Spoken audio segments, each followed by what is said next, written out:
Hadirin, tanpa terasa Jumat ini menjadi Jumat terakhir di bulan Dzulqa'dah, bulan ke-11 tahun 1445 Hijrah.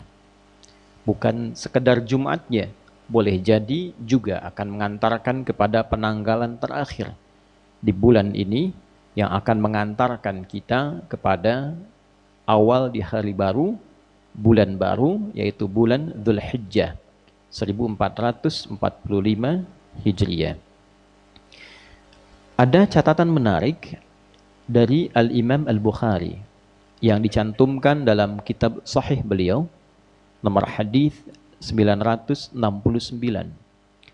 Yang catatan ini tersambung pada riwayat hadis sahih dari sahabat utama Abdullah bin Abbas radhiyallahu taala anhuma. Dari Nabi sallallahu alaihi wasallam, satu kali beliau bersabda demikian: "Ma min ayyamin al-'amalu salihu fihinna ahabbu ila Allah ay min hadhihi al-ayyam al-'ashr." Qala aw qila ya Rasulullah walal jihadu fi sabilillah. Faqala Rasulullah sallallahu alaihi wasallam walal jihadu fi sabilillah illa rajulun kharaja bimalihi wa nafsihi wa lam yarji' min dhalika bi syai'. Rawahul Bukhari. Sahabat Ibnu Abbas radhiyallahu taala anhuma menyampaikan satu riwayat hadis pesan agung dari Nabi sallallahu alaihi wasallam kalau beliau bersabda satu kali, "Ma min ayyamin," tidak akan ditemukan perjalanan hari-hari, al-amalu salihu fihinna, saat amal soleh yang dikerjakan di hari-hari itu, ahabbu ilallahi, naik status menjadi sangat dicintai oleh Allah Subhanahu wa taala. Jadi bila kita menunaikan sholat di luar hari-hari itu, sholat kita benar secara rukun, ikhlas ditunaikan, maka berpeluang sholat kita diterima oleh Allah dan mendapatkan pahala, bekal untuk dibawa pulang ke akhirat. Tapi belum tentu sholat kita dicintai oleh Allah. Membaca Al-Quran di luar hari-hari ini boleh jadi dengan keikhlasan mendapatkan peluang pahala. Satu hurufnya 10 kebaikan. Bila sholat ditunaikan sekali selesai 10, berjamaah dikalikan 27. Bila datang ke masjid dapat lagi tambahan 25 kebaikan. Jarak 1 ke 2, 2 ke 3, demikian seterusnya, itu setidaknya 500 tahun jaraknya. Bila ditunaikannya di luar hari-hari tadi, pahala untuk membaca Al-Quran setiap hurufnya 10. Bila berlatih dengan sungguh-sungguh dari yang tidak bisa mengucap terbata-bata, 2 kali lipat pahalanya, bisa 20 potensinya setiap huruf. Jangan dihitung 1, 2, 3 terlalu sedikit. Melimpah untuk bekal kita kembali pulang ke akhirat. Tapi spesial di hari-hari ini, berubah amalan itu bukan sekedar melahirkan pahala, tapi naik status menjadi bacaan Al-Quran yang sangat dicintai oleh Allah Subhanahu wa taala. Berbeda antara diterima dengan dicintai. Diterima, amal yang dikerjakan, artinya segala yang kita lakukan dari amal yang baik itu mendapat ridha Allah, yang dengan itu satu, ada keberkahan, ada pengaruh amal itu pada kepribadian kita saat di dunia, dan melahirkan pahala yang dibawa untuk ke akhirat. Misal, berkahnya sholat itu membuat perilaku kita lebih baik. Innas sholata tanha 'anil fahsya wal munkar. Itu berkah, itu dunia. Jadi semakin kita melatih tangan kita dalam bertakbir, wajah kita tunduk, sampai kaki kita juga bersujud, dan taat pada ketentuan Allah, maka anggota tubuh yang dilatih dalam sholat ini, itu akan digunakan dalam perilaku kita berdasarkan bimbingan Allah. Dibimbing, ujung kepala sampai ujung kaki. Ada sifat ihsan, merasa kita dilihat perilaku kita itu oleh Allah Subhanahu wa taala. Sehingga salat yang benar ditunaikan itu akan berpengaruh kepada seluruh bagian tubuh kita dan merubah tindakan bagian tubuh ini menjadi baik seketika. Tangan baik, kaki melangkah pada yang baik, mata melihat yang baik. Nah, itu berkah dunia. Akhiratnya, apa yang kita tunaikan selesai, dituliskan 10 kebaikan. Namanya hasanah. Quran surah ke-6 ayat 160. Man jaa bil hasanati falahu asyru amthaliha. Siapa yang mengerjakan satu kali perbuatan hasanah bernilai pahala, itu nilainya 10. Salat itu disebut dalam Al-Quran dengan hasanah. Quran surah ke-11 ayat 114. Aqimis salata tarafain nahar wa zulafan minal lail innal hasanati yudhibna sayyiat. Salat-salat yang kita tunaikan itu disebut dengan hasanah. Diterima, ada berkah di dunia. Jadi salat bila banyak pun ditunaikan dengan sunnahnya, tidak merubah perilaku yang melakukan itu menjadi lebih baik, itu pertanda belum berkah salatnya. Walaupun gerakan-gerakannya benar, bacaan-bacaannya fasih, tapi tidak merubah pelakunya menjadi lebih baik, artinya belum berkah, belum benar sepenuhnya. Ada kekhusyuan yang hilang, ada pemahaman yang tidak nampak di dalamnya. Nah, dicintai itu konsekuensinya tambah itu. Tambah dari yang tadi, bukan sekedar berkah. Bisa mempercepat terkabulnya doa.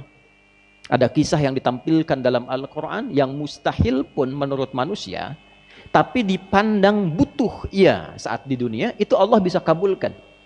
Contoh, istrinya Nabi Zakaria itu divonis secara medis, secara klinis, tidak mungkin punya keturunan secara medis. Satu, mandul. Yang kedua, monopos.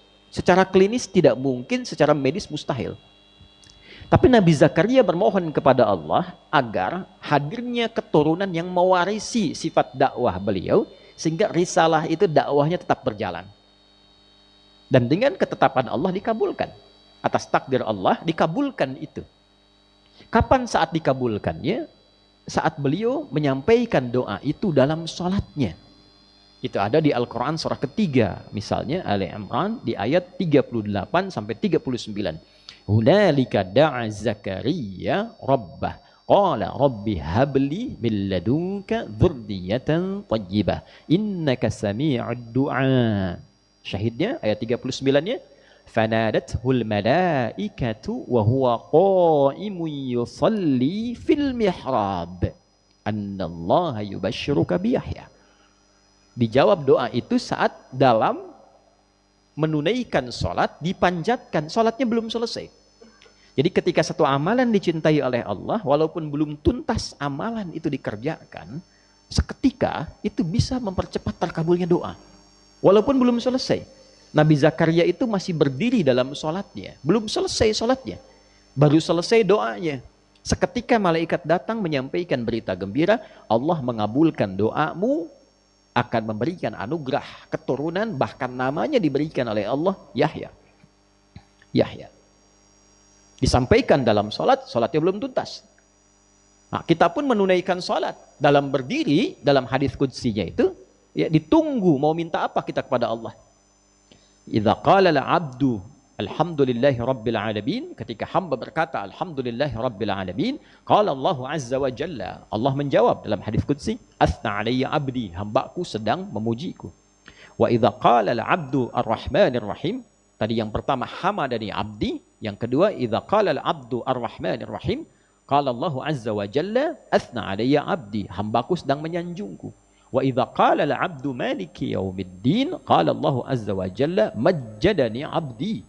Kalau hamba berkata maliki yaumiddin, Allah menjawab hambaku sedang mengagungkanku.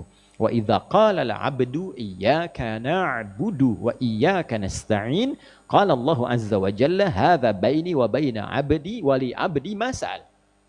Ini perjanjian antara aku dengan hambaku. Kalau hambaku benar sholatnya sampai bacaan tadi, iyyaka na'budu wa iyyaka nasta'in, maka sekarang apapun yang dia minta aku kabulkan. Nah, jadi ada orang-orang yang dicintai oleh Allah, amalannya bukan sekedar saat ia mengerjakan benar sesuai rukunnya, ikhlas ditunaikan, melahirkan pahala. Lebih daripada itu, doanya cepat dikabulkan. Yang kedua, cinta Allah itu seketika bisa melahirkan ampunan. Jadi ketika satu amalan menghadirkan cinta Allah, seketika itu amal dimaksud bisa menggugurkan dosa-dosa yang pernah dikerjakan oleh pelakunya.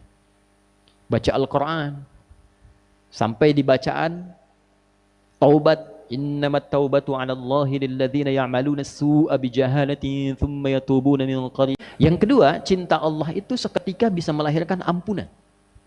Jadi ketika satu amalan menghadirkan cinta Allah, seketika itu amal dimaksud bisa menggugurkan dosa-dosa yang pernah dikerjakan oleh pelakunya.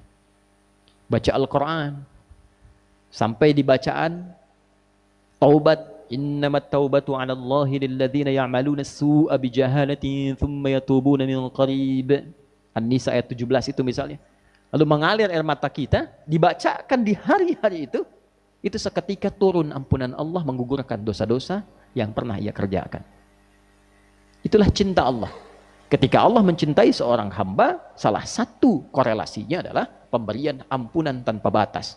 Quran surah ketiga Ali Imran ayat 31 misalnya. Qul in kuntum tuhibbunallaha fattabi'uni yuhibbukumullahu wa yaghfir lakum dzunubakum.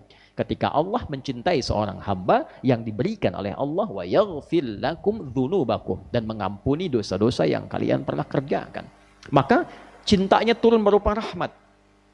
Nah, ketika rahmat disebutkan dalam Al-Quran, ternyata di Quran surah 39 Az-Zumar ayat 53 itu beririsan juga dengan ampunan dari dosa yang begitu banyak melimpah. Qul ya ibadiyalladzina asrafu ala anfusihim la taqnatu min rahmatillah. Katakan Muhammad, hai hamba-hambaku yang merasa banyak berbuat dosa dalam hidupnya dan berlebih dosanya terlampau banyak, jangan simpulkan tak ada ampunan. Kata Allah, jangan putus asa dari rahmatku. Ketika rahmat diberikan dari cinta Allah, innallaha yaghfirudz dzunuba jami'a. Seluruh dosa yang kau kerjakan aku ampuni, kata Allah. Jadi ketika cinta diturunkan, ketika cinta dihadirkan, maka doa cepat dikabulkan, dosa diampuni, dan anugerah datang begitu berlimpah. Hari-hari itu tibanya di 10 hari pertama di bulan Dzulhijjah min hadzal ayyamil 'ashr, yaitu 10 hari pertama di bulan Dzulhijjah. Seorang sahabat mengkonfirmasi, walal jihadu fi sabilillah, ya Rasulullah, bagaimana status jihad fi sabilillah? Apakah mengungguli juga 10 hari di awal Dzulhijjah ini? Semua amal saleh yang dikerjakan 10 awal Dzulhijjah ini, kata Nabi, walal jihadu fi sabilillah, bahkan jihad fi sabilillah pun tak mampu menandingi amal saleh di 10 hari pertama bulan Dzulhijjah ini, illa kecuali satu saja jenis jihad. Nah, jadi jihad ini ada banyak tingkatan. Ya, jihad orang tua, suami mencari nafkah demi istri, itu jihadnya. Istri merawat anak-anak, itu jihad. Dari mengandung, melahirkan, itu jihadnya. Ya. Guru mengajar pelajaran agama ikhlas supaya anaknya yang dia ajar itu dekat dengan Allah, itu jihad. Anak belajar, masuk sekolah di sini, belajar supaya kenal Allah, taat pada Allah, itu jihad. Bahkan turun ayatnya dalam suasana jihad. Quran surah 9 ayat 122. Saat banyak orang berjihad ke medan perang, medan militer, fisik, bela negara, bela bangsa, bela agama, saat yang bersamaan turun ayat yang mengklasifikasikan jihad itu pada 2 nilai yang setara. Jihad yang dengan menggunakan fisik itu sama dengan jihad menggunakan pena. Wa ma kana al-mu'minuna liyanfiru kaffah. Tidak harus semua orang beriman pergi berjuang ke medan tempur semua, mengangkat senjata. Indonesia berada dalam ancaman, misal keluar resolusi jihad, keluar, kita bela itu dengan niat ibadah. Nah, itu bagian kewajiban dari agama kita. Bela bangsa, bela negara dengan niat kita beribadah pada Allah Subhanahu wa taala, berbakti pada negeri, mengabdi dengan niat ibadah kepada Allah. Itu bagian dari agama. Nah, saat hal itu kemudian terjadi, tidak semua keluar, ada sebagian yang dia berjihad dengan penanya, dengan jurnalistiknya, dengan diplomasinya, dengan ilmunya. Sehingga ada keseimbangan antara di lapangan dengan nilai-nilai diplomatis. Nah, itu setara nilainya. Falaula nafara min kulli firqatin minhum ta'ifah liyatafaqahu fid din wa liyunziru qaumahum idza raja'u ilaihim la'allahum yahdharun. Ada sebagian kelompok orang itu mendalami agamanya, mengkaji lagi, menanamkan spirit, sehingga ketika prajurit-prajurit berjuang di medan laga, ia mendidik masyarakat-masyarakat itu untuk siap juga berjuang dengan ilmu yang sama, dengan semangat yang serupa. Itu sama nilainya. Tapi yang ini yang tak bisa ditandingi adalah orang yang berjuang dengan hartanya, kharaja bimalihi wa nafsihi, dan dengan jiwanya, fisiknya, walam yarji' min dzalika bisyai', dan tidak membawa apapun kembali lagi dengan kedua hal tadi. Dia wafat, syahid. Karena itu berbahagia bagi Anda yang mengenakan seragam kebesaran, seragam bela bangsa, bela negara, dan niatkan untuk ibadah. Ketika ada panggilan bertugas sesuai ajal, misalnya wafat, itu diniatkan ibadah, syahid statusnya. Statusnya syahid dan tinggi itu nilainya. Ya, kita berbangga ini pakaian tentara kita itu hijau-hijau. Di surat Al-Kahf itu ada disebutkan orang berpakaian hijau-hijau diberikan anugerah melimpah oleh Allah di surga. Wa yalbasuna thiyaban khudra. Dia menggunakan pakaian hijau, diapresiasi dengan gelang-gelang emas, baju kehormatan, dan dipersilahkan menikmati hasil perjuangannya, tak ada lelah lagi, kesejahteraan bertambah, nikmat. Nah, itu diantara perjuangan. Nah, tidak ada tuntutan itu, maka Allah hadirkan semangat untuk meningkatkan amal saleh. Ramadan berlalu 30 hari. Setelah itu kadang kembali lagi ke asal mula. Mata melihat yang kurang baik lagi. Pikiran berpikir yang tidak baik lagi. Saat Ramadan tidak bertikai, setelah Ramadan saling bertikai. Sama muslim mencela, sama muslim menjatuhkan. Ya.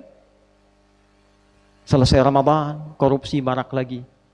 Maka dihadirkan lagi untuk mengingatkan 10 hari. Seperti halnya orang-orang yang berhaji mendapatkan mabrur, dari kata birrun, merubah menjadi lebih baik. Maka yang tidak berhaji diberikan kesempatan 10 hari berlatih beramal. Yang bila dikerjakan, amalan itu naik status, dicintai oleh Allah Subhanahu wa Ta'ala, yang dengan itu berpotensi doa cepat dikabulkan, dosa diampuni, perbuatan berubah jadi baik, dan bila sudah baik, mudah bagi Allah menitipkan apapun yang bisa kita jadikan sebagai bekal ibadah. Kalau ilmu cepat diberikan, kalau harta cepat didapatkan, kalau kedudukan tidak perlu diraih dengan sogokan, kalau tenaga dia melahirkan keberkahan untuk melakukan apapun yang bermanfaat dalam kehidupan. Itulah 4 poin yang bisa kita dapatkan. Dan sebagai penutup, bila ingin melakukan satu amalan dan mengumpulkan jenis-jenis kebaikan, amal saleh, maka diantaranya ada amalan berupa puasa. Puasa bisa dilakukan dari hari pertama, bisa berturut-turut sampai hari ke-9. Hari 1, hari kedua, hari ketiga, demikian sampai hari ke-9. Hari ke-10 itu sudah hari raya, haram hukumnya puasa. 11, 12, 13 hari tasyrik, haram hukumnya puasa. Itu hari bergembira karena kita telah merasakan perubahan dalam kehidupan. Jadi lebih baik, lebih enak, lebih tenang. Kita makan sebagai rasa syukur kita pada Allah, diberikan kesempatan hidup, telah merasakan perbuatan hidup, dan kita memakan pertama kali makanan halal dari hasil pendekatan kita kepada Allah, berjuang selama 9 hari. Mendekat untuk jadi lebih dekat, lebih mudah dikabulkan doa, lebih mudah untuk ibadah. Bahasa Arabnya disebut dengan kurban. Maka kita berkurban dalam arti berusaha mendekati Allah Subhanahu wa Ta'ala dengan amal soleh kita. Maka siapa yang mampu berturut-turut boleh 1-9 hari. Siapa yang ingin tanggal 1 puasa, tanggal 2 istirahat, tanggal 3 puasa, boleh. Ya, silahkan, karena redaksinya memperbanyak. Yang belum pernah puasa 1 pun bisa banyak. Kalau sulit menunaikan, maka setidaknya tunaikan tanggal 9-nya. Dikenal dengan puasa Arafah, yang di Mekah wukuf berhaji, yang tidak berhaji puasa. Sama-sama merenung, sama-sama istighfar, sama-sama mengoreksi diri. Itulah sebabnya puasa Arafah bisa menggugurkan dosa yang pernah dikerjakan setahun yang akan berlalu, telah berlalu, dan juga mencegah setahun yang akan datang. Dosa-dosa kecilnya hilang, mencegah bukan berarti menjamin dosa setahun itu hilang, tidak. mencegah kita berbuat dosa dari hasil perenungan dalam konteks kita ibadah di hari itu. Semoga kita diberi kekuatan untuk memuliakan 10 hari pertama di bulan Dzulhijjah yang akan kita songsong insya Allah. Bila tidak ada perubahan, esok hari akan kita masuki. Dan tahun ini bila tidak ada perubahan akan bersama-sama Idul Adhanya di Indonesia tanggal 10 Dzulhijjah. Boleh jadi bersamaan dengan 17 Juni di hari Senin 2024 Masehi. Semoga Allah memberikan kemudahan pada kita, kenyamanan pada kita untuk beribadah, merubah diri kita supaya bisa menjadi hamba dan pribadi yang lebih baik, dimuliakan oleh Allah dan kembali dalam keadaan yang dekat dan ringan hisabnya di hadapan Allah Subhanahu wa taala. Barakallahu li wa lakum fil Qur'anil azim wa nafa'ani wa iyyakum bima fihi minal ayati wadh-dhikril hakim wa taqabbala minni wa minkum tilawatahu innahu huwas samiul alim. Ud'ullaha yastajib lana wa lakum.